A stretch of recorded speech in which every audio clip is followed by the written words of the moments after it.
காகம் அல்லது காக்கா என்று அழைக்கப்படும் பறவையை நாம் அனைவரும் அறிந்திருப்போம், அலட்சியமும் செய்திருப்போம்.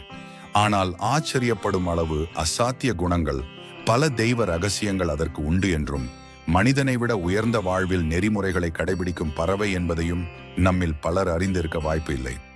பல பிரபஞ்ச ரகசியங்களை அறிய, இயற்கையின் பூரண அறிவை பெற இன்று காகங்களை பற்றி பல அபூர்வ சித்த நூல்களில் சொல்லப்பட்ட ரகசியங்கள். காகம் ஒரு உயர்ந்த ஒழுக்க நெறி கொண்ட பறவை. கற்புக்கு உதாரணமாக காகத்தை சொல்லலாம்.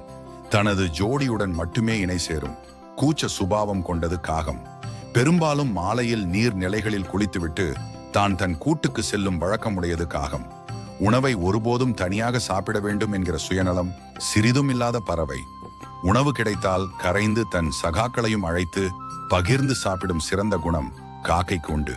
சிறந்த தாய் காக்கைக்கு இது தன் முட்டை இல்லை என்று தெரிந்தும் குயிலின் முட்டையை அடை காக்கும். குயில் குஞ்சுக்கும் தன் குஞ்சு போலவே பறக்கும் வரை உணவளித்து பராமரிக்கும். உலகில் மிகச்சிறந்த மாற்றந்தாய் காகம்தான் என்பதை உங்கள் அனுபவத்தில் உணரலாம். தங்கள் இனத்தில் ஏதாவது காக்கை இறந்துவிட்டால் அனைத்து காக்கைகளும் ஒன்று கூடி கரையும் தன்மையையும் காணலாம். இது அஞ்சலி செய்வதற்கு சமமாக கருதப்படுகிறது. மனிதனிடம் இருக்கும் பழக்கங்கள் தான், ஆனால் மெல்ல மெல்ல இதை நாமே பெரிதுபடுத்துவதில்லையோ என்று தோன்றுகிறது. காகத்திற்கு தினமும் காலையில் கம்பு சோளம் திணை வைக்கும் போது உங்களுக்குள் ஏற்படும் உணர்வு பித்ருக்களின் ஆசீர்வாதமாகும். ஆனால் உங்கள் வாழ்வில் திடீரென்று நடக்கும் அசம்பாவிதங்கள், விபத்துக்கள், வீண்வழி போன்றவை உங்கள் கிட்டவே நெருங்காது. செய்வினை கோளாறுகள் உங்கள் வீட்டு பக்கமே வராது. தீராத கடன் தொல்லைகள், புத்திர சந்தான பாக்கியம் போன்ற மிக முக்கியமான பலன்களையும் உங்கள் நியாயமான அபிலாஷைகளையும் தங்கு தடையின்றி நிறைவேற்றுவதில் மிக முக்கிய பங்கு வகிப்பது உங்கள் முன்னோர் வழிபாடுதான். உங்கள் முன்னோர்களுக்கே நீங்கள் உணவிடும் புண்ணியம் என்கிற அபரிமிதான சக்தியை உங்களுக்கு அளிக்கவல்ல அற்புதமான ஜீவராசி காக்கை இனம். குடும்ப ஒற்றுமை வேண்டும் என்று நினைக்கும் சுமங்கலி பெண்கள் காக்கைகளை வழிபடுவது வழக்கம். தன் உடன் பிறந்தவர்கள் ஆரோக்கியமாகவும் மகிழ்ச்சியாகவும் இருக்க தங்களிடம் பாசமுள்ளவர்களாக திகழ இந்த கணுப்பிடி பூஜையையும் செய்கிறார்கள். திறந்த வெளியில் தரையை தூய்மையாக மெழுகி கோலமிடுவார்கள். அங்கே வாழை இலையை பரப்பி அதில் வண்ண வண்ண சித்திராண்ணங்களை 5, 7, 9 என்ற கணக்கி கைப்பிடி அளவு எடுத்து வைத்து காக்கைகளை கா கா கா என்று குரல் கொடுத்து அழைப்பார்கள். அவர்களின் அழைப்பினை ஏற்று காக்கைகளும் பறந்து வரும். அங்கு வந்த காக்கைகள் தன் சகாக்களையும் அழைக்கும். வாழை இலையில் உள்ள அன்னங்களை சுவைக்கும். அப்படி சுவைக்கும் போது அந்த காக்கைகள் கா கா என்று கூவி தன் கூட்டத்தினரை அடிக்கடி அழைக்கும். அந்த காக்கைகள் உணவினை சாப்பிட்டு சென்றதும் அந்த வாழை இலையில் பொறி பொட்டுக்கடலை, வாழைப்பழங்கள், வெற்றிலைப்பாக்கு வைத்து தேங்காய் உடைத்து வழிபடுவார்கள். இதனால் உடன் பிறந்த சகோதரர்களுடன் ஒற்றுமை நிலவும் என்பது பெண்களின் நம்பிக்கை. இந்த வழிபாட்டில் வயதான ஆண்களும் கலந்து கொள்வார்கள். மறைந்த முன்னோர்கள் காக்கை வடிவில் வந்து வழிபாட்டில் கலந்து கொள்வதாக பெரியவர்கள் சொல்வர்.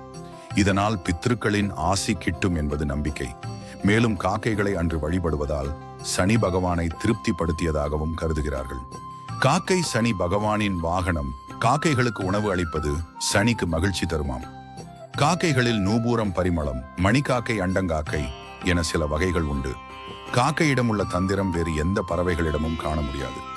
யம தர்மராஜன் காக்கை வடிவம் எடுத்து மனிதர்கள் வாழும் இடம் சென்று அவர்களின் நிலையை அறிவாராம். அதனால் காக்கைக்கு உணவு அளித்தால் யமன் மகிழ்வாராம். யமனும் சனியும் சகோதரர்கள் ஆவார்கள். அதனால் காக்கைக்கு உணவிடுவதால் இருவரும் ஒரே சமயத்தில் திருப்தி அடைவார்களாம்.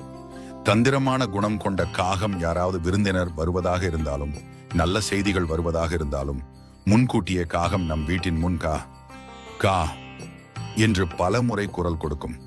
இந்த பழக்கம் இன்றும் உண்டு. காலையில் நாம் எழுவதற்கு முன் காக்கையின் சத்தம் கேட்டால் நினைத்த காரியம் வெற்றி பெறும். நமக்கு அருகில் அல்லது வீட்டின் வாசலை நோக்கி கரைந்தால் நல்ல பலன் உண்டு. வீடு தேடி காகங்கள் வந்து கரைந்தால் அதற்கு உடனே உணவிட வேண்டும். காகம் நம் முன்னோர்கள் என்று சொல்லப்படுகிறது. காகங்கள் என்றாலே இந்து மதத்தில் ஒரு போற்றுதலுக்குரிய ஒரு பறவையாகும்.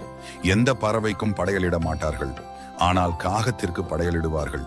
அப்படி போற்றப்படும் காகம் நம் வீட்டிற்கு அடிக்கடி வந்தால் என்ன அர்த்தம் என்பது குறித்து தெரிந்து கொள்ளலாம்.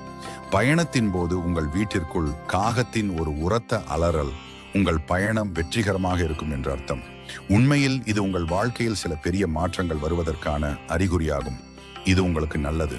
ஒரு வேலை நேர்காணலுக்கு அல்லது வேறு ஏதேனும் சுப காரியங்களுக்கு செல்லும் போது வீட்டிலிருந்து மேற்கு நோக்கி காகங்கள் பறந்தால் நீங்கள் வேலையில் வெற்றி பெறுவீர்கள். உங்கள் வீட்டில் சாப்பாடு தண்ணீர் வைத்து அதை காகம் சாப்பிட்டால் உங்கள் ஆசைகள் அனைத்தும் நிறைவேறப் போகிறது என்பதை புரிந்து கொள்ளுங்கள்.